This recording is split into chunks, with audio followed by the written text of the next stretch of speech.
Fala pessoal, uma ótima noite. Estamos aqui mais uma vez no programa, no Bate-Papo com Jefferson Cassundé.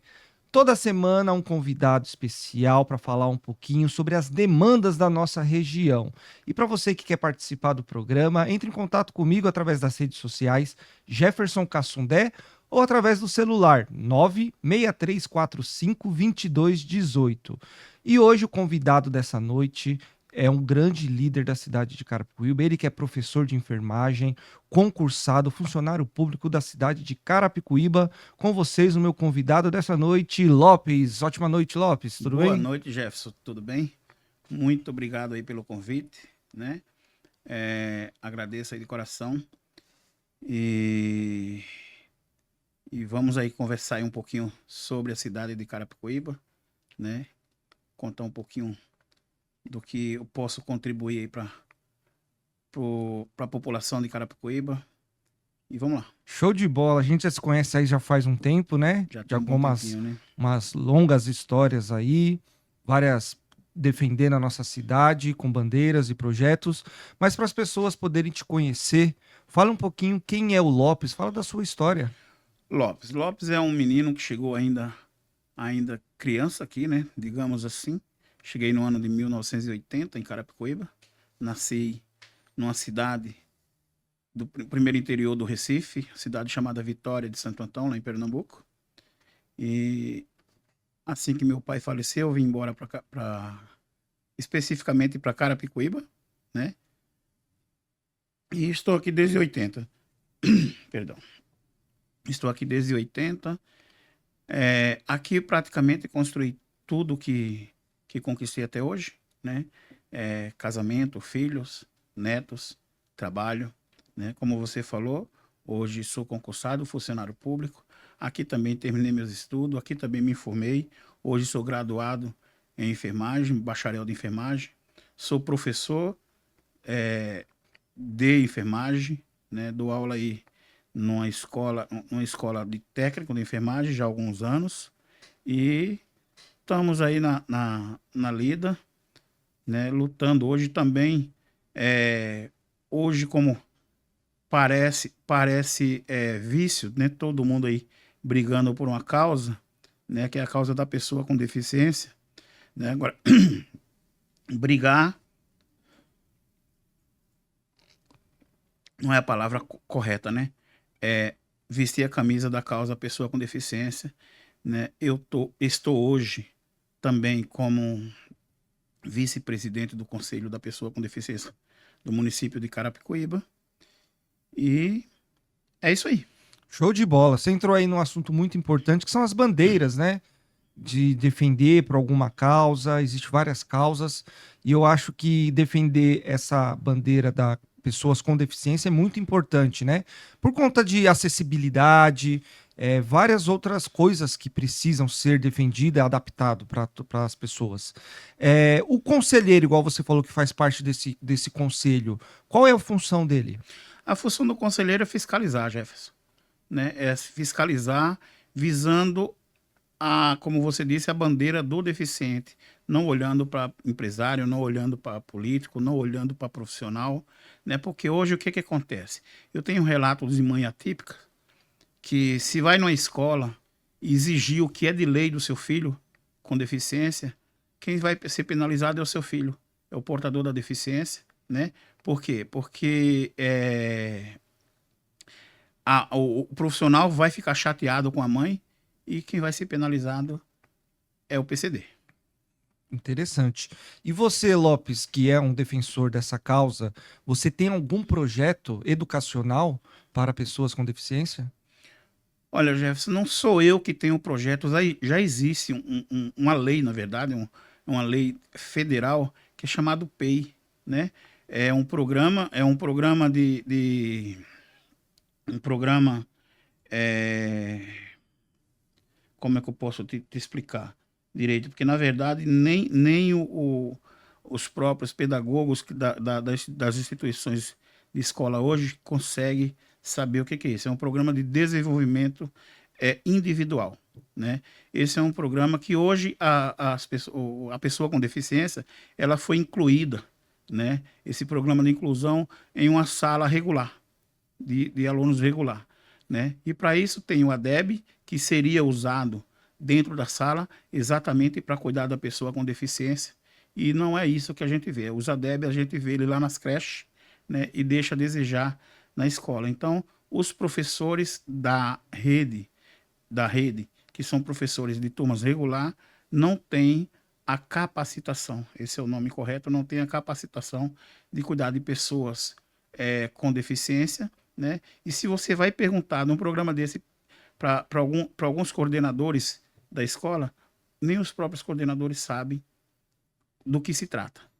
Mas vendo por esse lado, Lopes, você acha, você falou a palavra certa, capacitação. Depende de quem isso, porque nós estamos falando do setor público, mas no setor privado, particular, não sei se você tem esse conhecimento, já existe essa capacitação ou é algo que a gente não está falando exatamente sobre Carapicuíba, mas sim no estado, no Brasil. O que você acha que falta? Falta profissionais, falta essa mão de obra para capacitar, para entender de fato quais são as necessidades, porque cada um que tem uma deficiência é diferente um do outro. Então você precisa se adaptar no geral, né? Exatamente. Quando saiu esse programa, Jefferson, saiu voltado para o TEA. E, na verdade, não somente a pessoa com TEA que tem direito a esse programa, né? São todas as pessoas, né, que têm aí o seu grau de deficiência, seja ele leve, moderado ou grave, entendeu? Então, precisa desse plano de desenvolvimento, né, o PEI chamado Plano de Desenvolvimento Individual, porque cada caso é um caso, entendeu? Então, assim, precisa-se de pessoas capacitadas, por quê? Quem vai capacitar essa pessoa? Cada órgão, por exemplo, município, estado e a esfera federal. Então, todos os três têm que fazer isso. O interessante é que você olha para uma escola, eu estou falando Carapicuíba porque é de lá que eu conheço, Sim. é de lá que eu tenho vivência, né? Então, assim, é de lá que eu tenho relatos de mães, né? De mães atípicas que chegam a mim, olha, é assim, assim, e a gente fica de mão atadas porque a gente não consegue, né, entrar dentro das escolas, né? E quando as mães conseguem entrar, ela é barrada pela assistência social, né? Que é o único profissional que ainda dá Um suporte. um suporte, né? Que não consegue virar as costas para as mães, são os assistentes sociais, né? Mas as coordenação, as professoras, as coisas é como se estivesse fazendo favor para as mães. Isso não é favor, é obrigação deles, né? Então, isso cabe numa educação continuada dentro da educação, né? Isso existe na saúde, existe na educação, existe no esporte, existe em qualquer âmbito municipal, né? Dentro de uma esfera do município existe o programa de educação continuada. Hoje a gente fala educação permanente, né? Então, está faltando aí essa parte aí de capacitar os seus profissionais para trabalhar. Porque que adianta eu fazer inclusão da pessoa com deficiência em uma sala e jogar lá no canto como se fosse um bicho, como se fosse uma jaula, né? Não é uma coisa presa, mas está lá no canto isolado, entendeu? Eu tive relato de uma mãe aí que a filha tem disfagia, né? Que só come comida batida, essas coisas, né? E assim a mãe, a sua filha não come, a sua filha não quer comer por quê? Porque ela não come comida sólida, né? Tem que ser batido, coisa parecida. E na escola não tinha um liquidificador, ou se tinha, estava guardado. Ô Lopes, eu tenho uma pergunta para fazer. Eu acredito que é em relação à inclusão. A lei ela é muito clara e fala que todos têm o direito de educação, saúde e moradia. Nós indo para essa esfera da educação, que é o assunto que nós estamos aqui debatendo, falando e esclarecendo para quem nos acompanha. A questão dessa inclusão, igual você falou, existe o programa, o projeto que fala, todos têm direito. A pessoa com deficiência ela tem que ser inclusa dentro de uma sala de aula com as outras crianças. Eu concordo.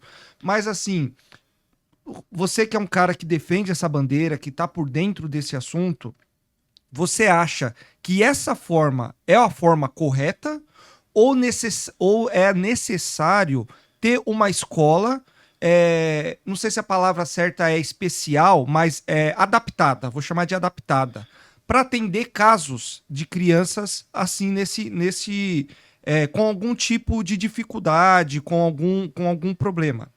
É, Você acha que deveria ter um estudo melhor feito para escolas adaptadas para atender ou não? Tem que ser mesmo nesse formato de inclusão?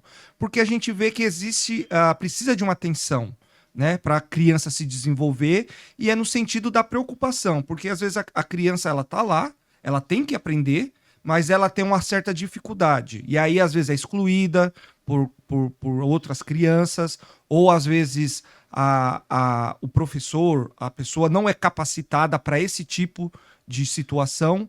Então, como que você vê essa questão? É necessário ter uma escola para isso ou mesmo ter esse tipo de inclusão? Então, Jefferson, na minha concepção, no meu modo de entender, é assim: quando se fala inclusão, eu tenho que incluir dentro de uma outra situação, de outra realidade. Uhum, A inclusão, para mim, no meu entender, é isso. Eu certo. tiro a pessoa daqui e incluo aqui. Então, se eu abrir somente uma sala para essa pessoa, eu não estou incluindo, eu estou excluindo, né? Uhum, Aí a palavra não é inclusão, é exclusão.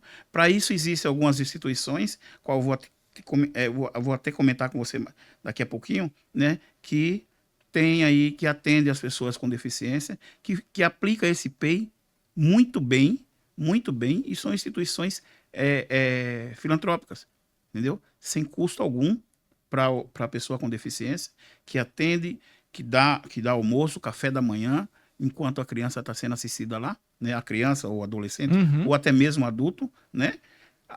Então dá todo o suporte, inclusive esse relatório do PEI, né? Por exemplo, agora eu tenho uma criança, eu falo isso que eu tenho uma afilhada, né? Que está fazendo um tratamento numa determinada instituição no Pacaembu. Ela saiu de férias agora, mas todo o relatório do que ela fez, né? Tá lá, eu acho que não tem 2 meses, né? De 2 a 3 meses, não passa disso. E ela já veio com relatório, tudo bonitinho do jeito que fez. Ela tá na escola regular, aí 2 anos e não tem relatório. Então falta essa aí que falta a capacitação, né, Capacitação, da escola né? se adaptar e Entendeu? incluir. Então respondendo a sua conversa, a sua pergunta, perdão, respondendo a sua pergunta, eu não acho que precise fazer uma sala ou, né, separada, porque isso aí não seria inclusão e sim Eu exclusão. não falo nem na sala, mas ter uma escola para não num local só, porque vamos falar de Carapicuíba. Uhum, Carapicuíba ela tem 32 quilômetros quadrados, né? sim, É populosa. Existem vários bairros. Tem uma escola só numa região para todas as outras crianças virem, eu acredito que fica meio inviável, né? Mas eu não sei, porque assim, eu vejo que, não Carapicuíba, mas eu acho que o Estado, a figura pública, né, o gestor, ele ainda não tem essa questão de conseguir fazer a criança aprender igual as outras crianças. Existe essa desigualdade. Se eu tiver errado, você pode até me corrigir. Mas eu acredito que a criança, ela acaba não se desenvolvendo, não, a pessoa, o professor, a professora, por também não ser capacitado, por não entender, exatamente. acaba jogando para ela uma situação que ela mesma não sabe como lidar. Porque se a gente fala de pais atípicos, Isso. quando temos um vereador na cidade de Barueri que defende a bandeira, né? Tem um filho que tem o autismo, não é um grau alto, se eu não me engano, mas não é um grau alto. Mas assim, eu tive uma conversa com ele falou, Cassundé, eu tive que estudar. Por quê? Porque aconteceu comigo. Então, aí às vezes a gente vê, não temos professores, não temos. E aí não é só o professor em si, mas você precisa ter a pessoa que cuida da merenda, a pessoa que cuida da segurança, precisa se capacitar para essa Pre- situação, porque não é simples. Sim. Não é uma coisa que falar é tranquilo. Não, você tem que saber lidar com a situação. Como eu falei no início, a única pessoa, o único profissional que ainda não vira as costas para essa situação é o assistente social.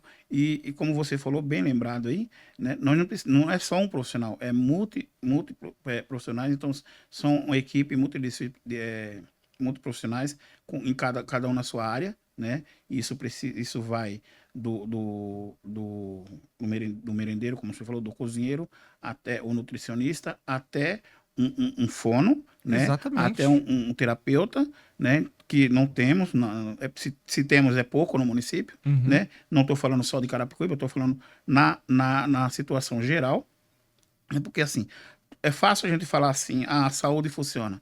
Eu, como profissional da saúde, eu te falo que funciona assim. Funciona quando se tem ferramentas de trabalho, né? Quando tem ferramenta de trabalho, funciona. Né? Aí você fala assim, por que que eu vou nesse PS aqui, funciona e nesse não funciona? Né? Por que que eu vou nesse convênio aqui, que pago caro, e vou nesse que pago mais barato e funciona?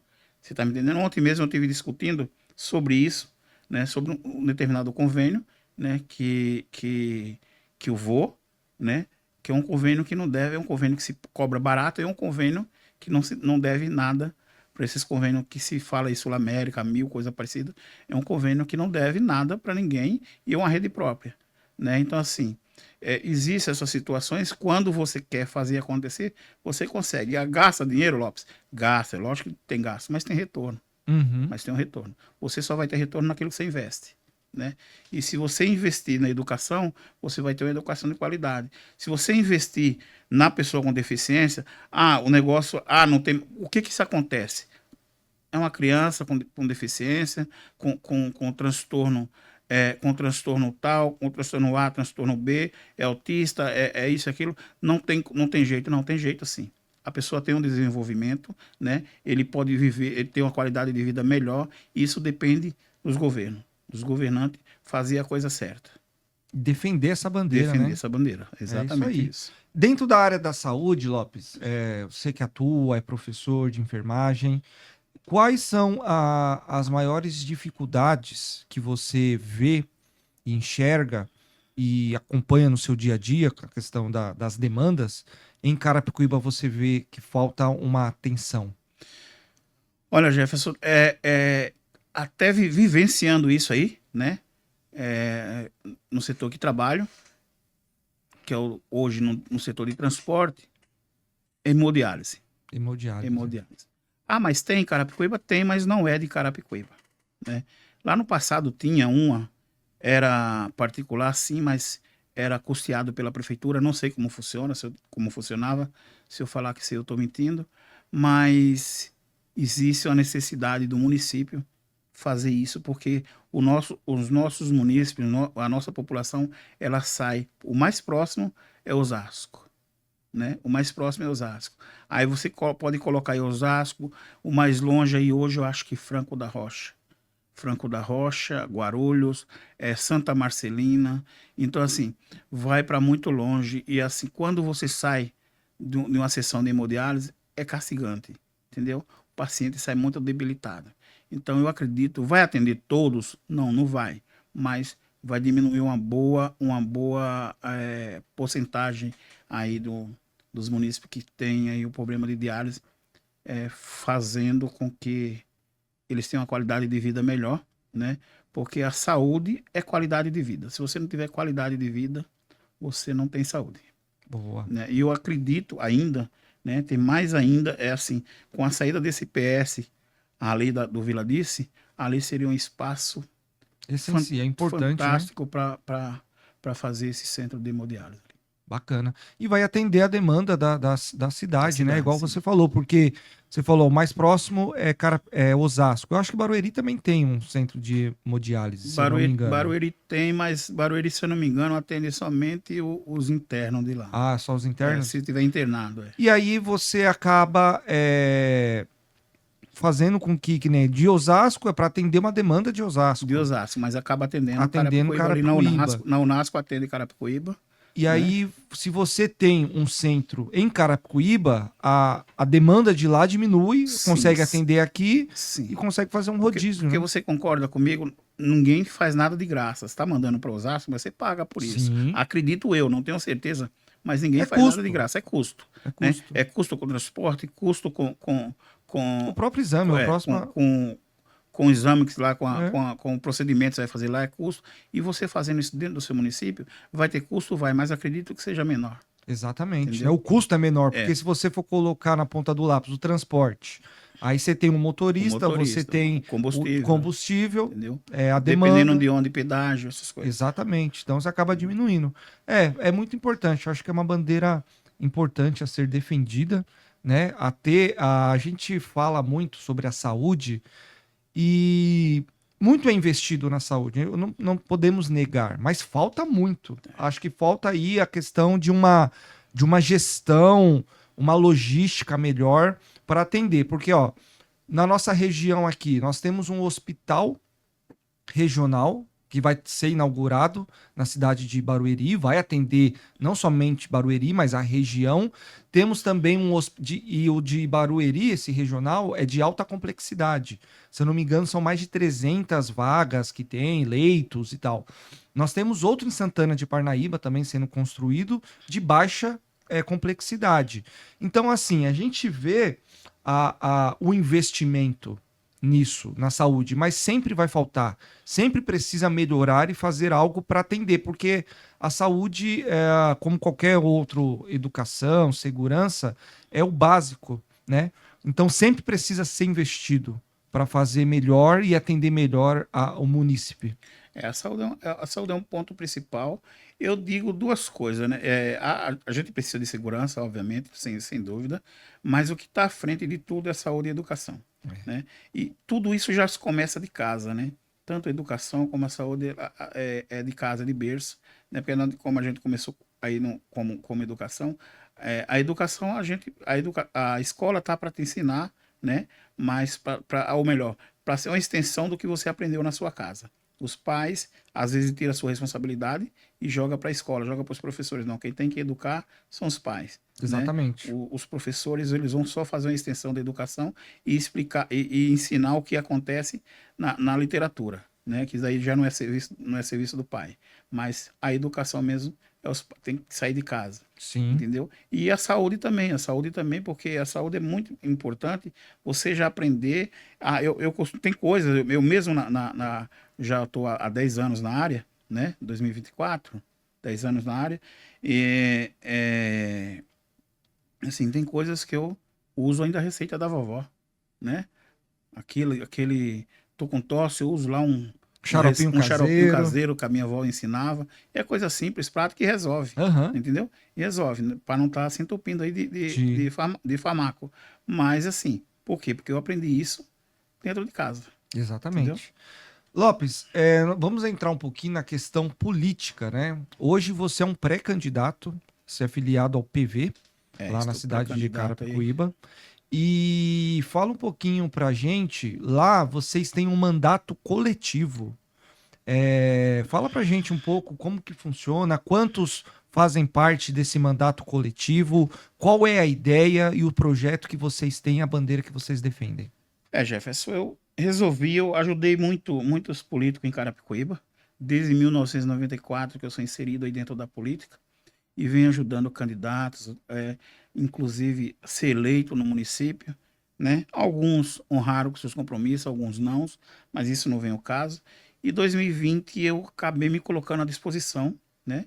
Recebi um convite aí, acabei me colocando à disposição e saí candidato. Não posso dizer que foi uma expressão de voto ruim, porque foi a primeira vez, Uhum. né? Candidato sem dinheiro, sem conhecimento. Tive uma votação boa, porque das 52 escolas, né, eu tive voto em todas as 52 escolas, Uau. então isso para mim foi interessante, me chamou a atenção, né? Só que assim, como foi para mim não foi pouco, mas na estatística foi muito pouca a votação. Eu resolvi, né, desde o ano 2020, amadurecer a ideia de fazer um mandato coletivo, né? E seria da enfermagem. Aí convidei o Jonas 30 horas, não sei se você conhece. Conheço. Conversei com o Jonas 30 horas, vamos fazer um mandato coletivo? Vamos. Né? E daí começamos a amadurecer a ideia e conseguimos encontrar 6, né? Hoje nós temos aí 6 pessoas da enfermagem que abraçaram a causa e temos 2 que é da construção civil, né? Temos aí o Zé Carlos e o Daniel. O Zé Carlos e o Daniel já foi candidato também em 2020. E nos colocamos à disposição, estamos aí pré-candidato com o mandato coletivo da enfermagem. Esse é o nome que vai levar adiante, né? Coletivo Top União da Enfermagem de Carapicuíba, né?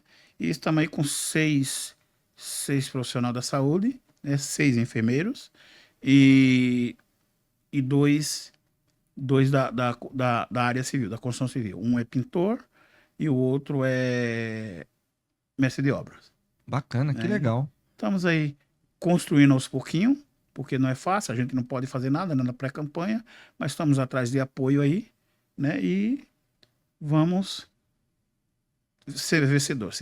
É isso assim aí, Deus já permitir, são vencedores, né? Colocando o nome à disposição com ideias, projetos para uma sociedade melhor, já é o primeiro passo, né? primeiro passo. Para fazer a diferença aí, tentar mudar as coisas com políticas públicas para nossa cidade, isso é muito E importante. que bom que a gente encontrou pessoas, né? Porque quando se fala em política, ultimamente é complicado. Ninguém quer saber de política, né? E principalmente a enfermagem, que é uma classe que, digamos assim, não são muito unidos, né? São pessoas que querem o benefício, mas ninguém quer pôr a mão na massa. Eles me perdoem, mas eu não estou falando mentira. E para a gente conseguir esses 6 foi assim, meio que com muita conversa, entendeu? Porque assim, como é que a gente vai colher frutos se a gente não plantar? Né? Então vamos plantar. Exatamente. As 30 horas mesmo que hoje é sancionado em Carapicuíba foi debaixo de muita luta, né? De muita briga, de muita greve, né? E por que aconteceu? Porque teve plantação, teve plantação senão não vai, tem que se unir e a gente está aí nessa luta, nessa batalha, nos colocando à disposição, né? E seja o que Deus quiser. É isso aí. Lopes, quero agradecer, estamos chegando aqui nos momentos finais do nosso bate-papo, queria agradecer a sua participação no nosso programa. Acredito que foi muito esclarecedor, você colocou aqui as suas ideias, se apresentou, quem é o Lopes, suas bandeiras que está defendendo, e nesse momento eu quero que você deixe aí as suas considerações finais no nosso programa. Jefferson, mais uma vez eu que agradeço, né, a oportunidade, o convite, estarei sempre à disposição, se assim precisar. Quero falar para a população de Carapicuíba que estou à disposição aí como pré-candidato, né? Se assim eu ser merecedor, né, do apoio de cada um, estamos à disposição. Quanto a projetos, tem mais projetos aí, é só seguir a página do Professor Lopes lá no Instagram, Professor José Lopes, e no Facebook também está como Professor José Lopes, né? E hoje criamos uma página, ontem criamos uma página, Coletivo Top União de Enfermagem. Esse nome Top União tá ainda, Coletivo Top União de Enfermagem de Carapicuíba no Facebook, tá essa página aí também que foi lançada ontem, né? Quem puder nos seguir, nos sigam aí e estamos à disposição. Maravilha, então. É isso aí, pessoal. Obrigado, mais uma Jefferson. vez agradeço a sua participação. Fique ligado no nosso programa, toda terça e quinta, um bate-papo com um grande convidado nosso. Até a próxima, pessoal. Valeu, tchau, tchau.